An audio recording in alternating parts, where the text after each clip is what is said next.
तो चैनल को सब्सक्राइब करना ना भूलें। हम बार बार कह रहे हैं कि चैनल को सब्सक्राइब करें ताकि जो नए वीडियोस आए आप लोग उनको देख सकते हो।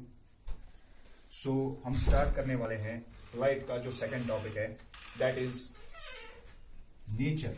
हम नेचर की बात कर रहे थे, इससे पहले भी हमने नेचर में दो बातें कही थी। पहली बात जो हमने नेचर में कही थी वो कही थी हमने एनर्जी के बारे में। दूसरी बात, अब जब हम नेचर की बात करेंगे तो हमने दूसरा कहा था ट्रैवलिंग पावर। ट्रैवलिंग पावर को हम लोगों ने कहा था प्रोपगेशन। अब एनर्जी की बात करते हैं तो एनर्जी होती क्या है? एनर्जी एक ऐसी चीज होती है जो लाइट के पास होती है। जब भी हम किसी चीज को स्टडी करते हैं तो हमारे पास बहुत सारे मेथड्स होते हैं स्टडी करने के लिए। इसी तरह लाइट को स्टडी करने के लिए हमारे पास दो मेथड्स हैं, पहला एनर्जी और दूसरा ट्रैवलिंग पावर।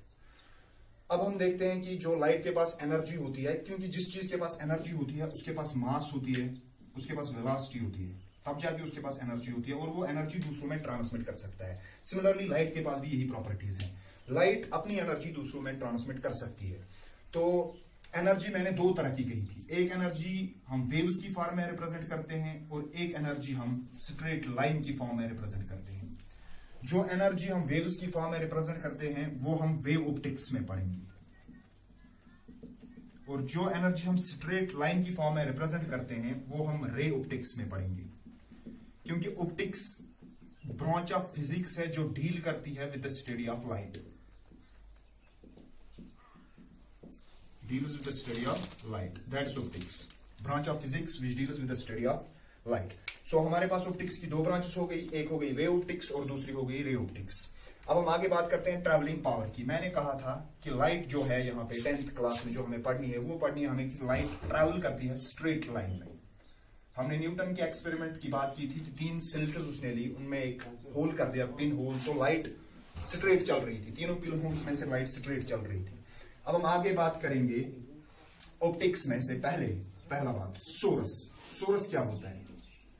सोर्स वो होता है जहां से लाइट आती है, जहां से लाइट आती है, फ्रॉम विच लाइट कम्स,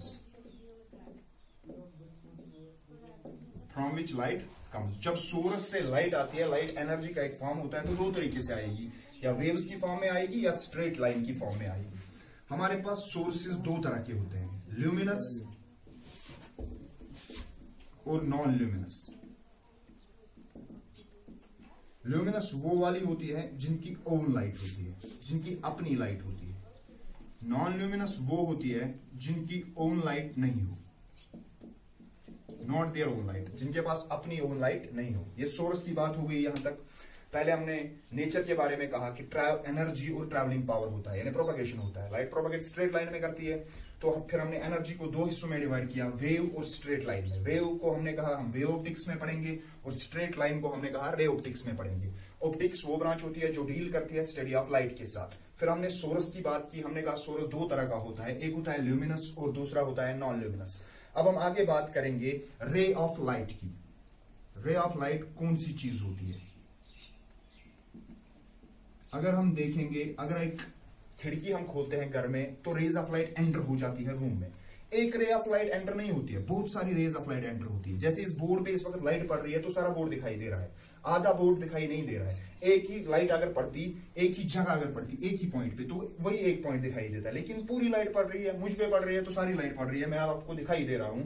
तो इस तरह रे ऑफ लाइट क्या है? Ray of light is nothing, it is only a visual representation, visual representation of propagation of light, direction of propagation of light, visual representation of direction of propagation of light। Light कहां से propagate होती है उसकी visual representation जो हमारे पास होती है उसको हम रे ऑफ लाइट कहते हैं। जो रे ऑफ लाइट होती है, अब क्या है ये? Visual representation. विजुअल जो हम रिप्रेजेंट करते हैं कि लाइट कहां से आती है उसको हम रे ऑफ लाइट कहते हैं। थोड़ा बहुत डिस्क्रिप्शन इसके बारे में था। अब हम पहले थ्योरीज रिगार्डिंग लाइट लिखेंगे। Theories regarding light. लाइट के लिए हमारे पास कितनी थ्योरीज है? पहली थ्योरी जो लाइट पे दी गई उसका नाम था Newton's corpuscular theory of light.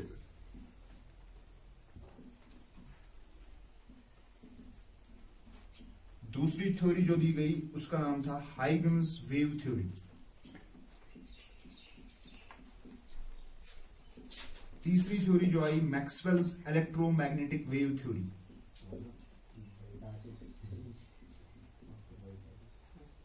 Maxwell's electromagnetic wave theory. और जो लास्ट की थ्योरी थी हमारी वो थी ड्यूअल नेचर थ्योरी।